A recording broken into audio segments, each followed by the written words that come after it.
The Coast Guard and the U.S. Navy have been patrolling, well, the Gulf of America, the coastline off of Cali. They've been finding these boats that are bringing in drugs into this country. They have busted $470 million worth of drugs, about 38 tons of it. Now, I guess that's what that equals. I have no idea of the cost of this stuff. But the Coast Guard has been doing a really good job. And I'm glad that it's getting highlighted. I really am. And then you also got the Navy helping the Coast Guard. But one boat in particular, the Coast Guard cutter Hamilton, has been doing an amazing job.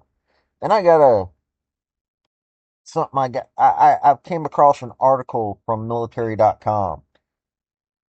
They actually weren't spreading the leftist ideology for once in an article. I was kind of shocked. But I'm going to read this off to you. Holy cow. Coast Guard cutter Hamilton. Good going. But let's get into this. Also, hit like and subscribe. Here we go. Howdy, y'all. This is Paul, the Redneck Thinker. What we have here is a channel to communicate. I want you folks to be thinking by the time you leave my videos. Why? Because I'm tired of people talking via what other people tell them to think. So, watch my video and enjoy the chance to think for yourself. Dude, U.S. Coast Guard on Monday offloaded a record-setting 38 tons of cocaine and marijuana valued at around $470 million at Port Everglades in Fort Lauderdale. Agency said that it intercepted during multiple patrols in the Eastern Pacific Ocean and Caribbean Sea over the summer. 61,740 pounds of cocaine and 14,400 pounds of marijuana. Quit mixing the loads in together. I'd rather we try to free the weed. Sorry. um, Cheech and Chong has got to have something to be prideful of. Oh Lord, sorry, I'm getting old school in that one. But to put this into perspective, okay, the 23 million lethal doses thing is, eh. But they got to talking about underscoring the immense threat posed by transnational drug trafficking to our nation, Rear Admiral Adam Chamey, the Coast Guard Southeast District Commander, said in a statement. Coast Guard wasn't alone in the Joint Task Force. Also taking part in patrols were U.S. Navy, U.S. Customs and Border Patrols, air and marine operations, and a ship from the Royal Netherlands Navy. So even the Netherlands are getting involved. Most of the 19 interdictions at sea were done by sailors from the Coast Guard cutter Hamilton, the ship that brought the contraband back home Monday. Team Hamilton, with our partners, worked incredibly hard the last several months to safeguard the American public from the dangers of illicit narcotics entering the United States, Captain John B. McWhite, commanding officer of the 418-foot ship. Crew interdicted 11 go-fast vehicles, detained 34 suspected drug traffickers, and seized, well, I've already told you the amount of cocaine. Commitment and sacrifice for our deployed service members and their families who forego time together for protection of our nation are to be celebrated. Some of the most notable interdictions, according to the agency.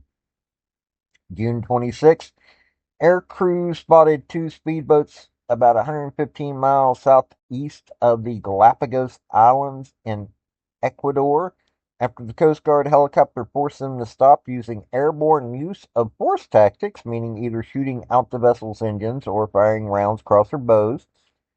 The boat stopped, the agency said. Boarding teams seized 8,800 pounds of coke, the Coast Guard said. July 23rd, a Hamilton-based helicopter crew went after a speedboat underway about 88 miles southeast of Socorro Island, Mexico. The crew again used tactics to stop it. Boarding team then raided the boat, which was hauling 9,160 pounds of coke. On August 18th, the Navy's U.S. Minneapolis St. Paul's boarding team raided a speedboat about 130 miles south of Jamaica. Boat's cargo was 6,425 pounds of cocaine, according to the Coast Guard. Coast Guard noted in its announcement that 80% of illegal drugs stopped from coming into the U.S. are intercepted on the high seas. The patrol in the Eastern Pacific is part of an ongoing Coast Guard-led mission called Operation Pacific Viper, aimed at stopping South American-based cocaine smuggling operations. Look, the southern border has not completely been shut down from the sounds of it, but it's been shut down pretty hard, and it's exceedingly difficult to get anything through it. Now we're stopping the waterways, which is, everybody knows about how that goes. Plus, now you've also got to worry about flights. If you've ever seen shows like The Landman, even all the way up to the original Walker, not the new one that was just. I watched one episode and I said, no, never again. So I don't know what really went on with the new Walker, but the old Walker, even then they talk about, them flying in stuff. But you've also got the Canadian border. If you ever get a chance, there's a channel on YouTube called Ironclad. There's a young lady that's been doing a lot of research. She's from Canada, and she's been paying attention to cartel operations. When you talk about Vancouver's shipping, like you ship stuff into Vancouver, they actually inspect less than 1% of the cargo that comes through Vancouver. Well, there's a lot of stuff that comes from Vancouver into the United States. Really is. We need to end that pipeline. But this is a good first step in stopping another area of pipeline. We also have to stop the hunger for these drugs inside the U.S. Once we start stopping that hunger here in the U.S., then they'll stop wanting to ship it here. But that's a whole different topic. We really do need to thank the Coasties. Thank the Navy. Thank the Netherlands Navy, for that matter.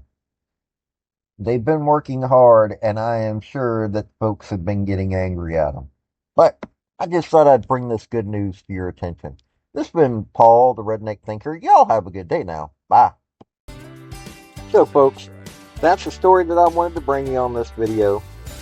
And I just wanted to say thank you again for coming by. Hit like, subscribe, comment, all that fun stuff if you don't mind. Help me out. So, y'all have a good day now. Bye.